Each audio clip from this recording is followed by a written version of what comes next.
안녕하세요. 포유환율연구소입니다. 오늘은 최근에 NH증권에서 제공하는 흥미로운 자료가 하나 있어서 가지고 나왔는데 상반기 개미 투자자 직접 투자입니다. 펀드가 아니고요. 실적이 나오는데 평균 약 한 14.4% 정도 되는 것 같아요.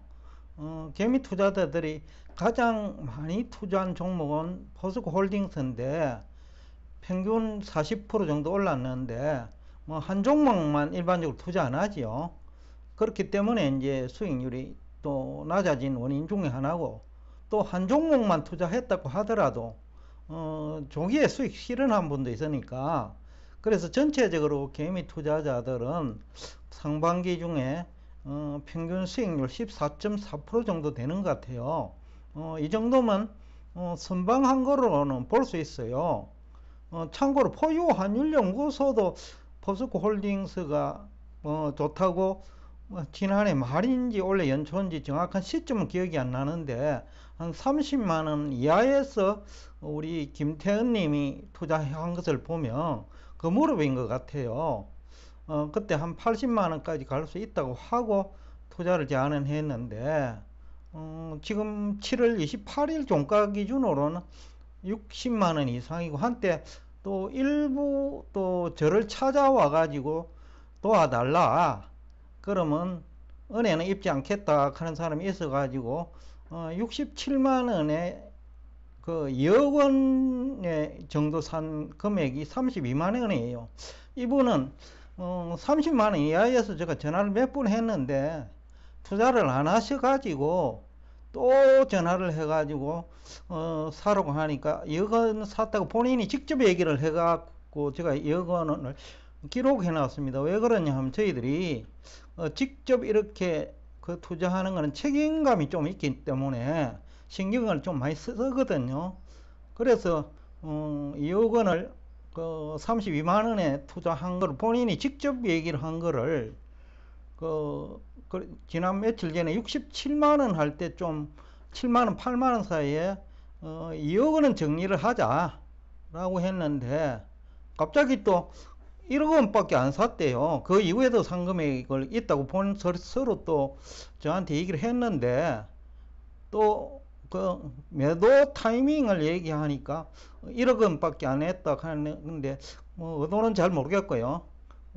그래 내용 보면 뭐 다 나오는 거를 왜 그렇게 거짓말로 하는지는 모르겠어요. 이유는 뭐 제가 당사자가 아니니까 모르겠고, 그럼에도 불구하고 또 대부분 이제 그 고액 투자자 5억 내지 10억 원 이상 고액 투자자들은 수익률이 상대적으로 낮아요. 13%밖에 안 돼요. 이유는 이제 뭐 돈이 많은 분들은 경기 침체에 배팅을 한 사람이 적지 않은 것 같아요.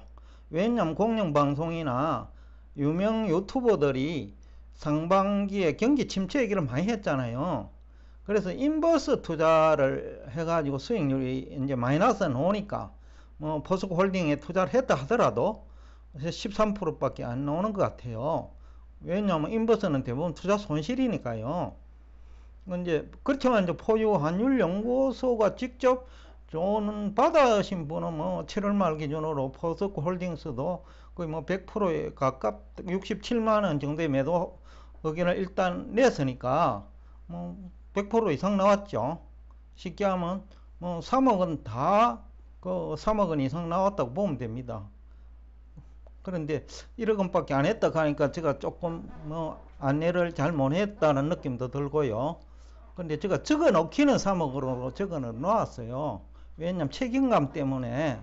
그래 또 매도할 때도 또 그것을 감안해 가지고 얘기를 해야 되니까 날짜까지 적어 놨는데 본인 입으로 또 했다고 얘기를 하고 뭐 책임을 물으려고 얘기했죠. 본인은 그때는 책임을 물으려고 뭐 2억 원 했다 하고 또 추가적으로 1억 원 했다 얘기를 들었는데, 지금에 와서 수익이 나고 보니까 이제 책임은 묻고 싶었는데 뭐 보상을 하는 게 싫은 거죠. 그죠? 그래서 그런 거짓말로 하는 것이 아닌가 싶은 생각은 들어요. 또 국내 동학개미들이 많이 투자한 생활건강, 즉 LG 생활건강 하고 NC 소프트는 투자자 대부분 상반기 중에 LG 생활건 35% 마이너스, 그 다음에 NC 소프트도 마이너스 한 34% 투자 손실 발생한 것 같아요. 하여튼 오늘 얘기하고자 하는 요지는 그래요. 한번 들어갈 때 고민해가 샀다면 조금 꾸준히 가지고 있는 전략이 효과적이다. 중간에 샀다 팔았다 해갖고는 수익률이 평균도 안 나온다는 거죠. 이게 평균이라는 얘기는 전체 속에서 평균이니까, 왜냐면 장기간 가진 사람도 있거든요. 포유 환율 연구소 안내하시는 분들은 대부분 김태현 님도 장기간 가지고 있거든요. 제가 매도 의견을 낼 때까지. 그러니까 그런 분들 다 100% 나왔는데, 그런 사람들 포함해가 평균 14%니까 어떤 사람은 뭐 10%도 안 되는 사람도 있을 거고, 그죠? 어떤 사람은 마이너스도 있을 거예요. 그러니까 이제 조금 여러분들이 투자를 했다면 막 단타매매 하지 말고 고민을 해가 투자를 했다면 좀 오래 가지고 있는 것도 도움이 된다. 그런 얘기를 하고 싶습니다. 또 포스코 홀딩스처럼 주가가 급등한 경우에는 이것이 이제 또 추가적인 상승 여력도 있지만 또 그런 시간을 가지고 조정을 받은 다음에 올라갈 수 있으니까, 그래서 제가 이제 직접 제가 안내를 해 주시는 분한테는 67만원에 2억 원만 팔자고 했거든요. 1억 원 남겨두고. 그럼에도 불구하고 1억밖에 안 했다고 하니까 할 말은 없고요. 여튼 투자하는데 금액의 배분도 중요하지만은 투자한 이후에 빈번한 매매보다는 꾸준히 가지고 가는 것도 수익률을 제공하는 데 도움이 된다라는 그런 얘기인 것 같아요, 요지가. 그 다음에 고액 투자자들은 문제점이 또 있는 거로 발견되는데, 리스크 관리가 뭔지라는 거예요. 경기 침체 배팅하는 것이 리스크 관리냐, 아니면 투자를 해놓고 동일한 종목이라도 샀다 팔았다 하면서 방향은 위쪽으로 가져가는 또 리스크 관리도 있거든요. 포유 환율 연구소가 주로 쓰는 수법인데, 왜? 고민을 많이 했기 때문에 방향은 안다라는 거예요. 근데 주가라는 것이 많이 올랐다가 조정도 받고 이러잖아요. 그것 때문에 또 한꺼번에 큰 폭으로 조정받을 수 있고, 그래서 과하게 오르는 그 시점이나 그런 기술적으로 문제가 생길 때는 수익 실현하고 내리면 한 10% 정도 내리면 재투자하는 시기거든요. 그러나 물량은 늘리지 않아요. 포유 환율 연구소 접근 방법은 물량은 늘리지 않고, 금액이 예를 들어서 포스코 홀딩 있으면 30만원에 매수를 했다. 그러면 포유 환율 연구소가 50만원 이상 갔다고 다 생각을 했기 때문에 55만원부터 위험 관리를 하는 거예요. 그럼 그때 비정상적으로 막 10% 이상 올라가 버리면 일단 위험 관리하는 거예요. 그래서 67만원에서 8만원 할 때 한번 팔자라고 한 이유이기도 해요. 그래가지고 또 60만원만 내려도 10% 이상 차이 나잖아요. 그러면 물량은 유지를 하는데 시세착 10%는 계좌에 누적이 되겠죠. 그런 식으로 이제 위험 관리를 해주는 것도 이제 보면 수익률도 크죠. 그렇게 하는 것도 물량은 그대로 가지더라도 그게 위험 관리가 아니냐, 거꾸로 가는 것보다.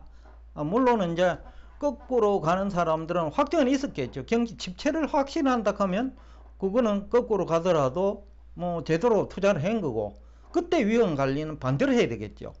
본인은 침체로 예상을 했는데, 즉 인버스 투자가 맞다고 생각했는데 문제가 생길 때는 다른 방법으로 위험 관리해야 된다는 거예요.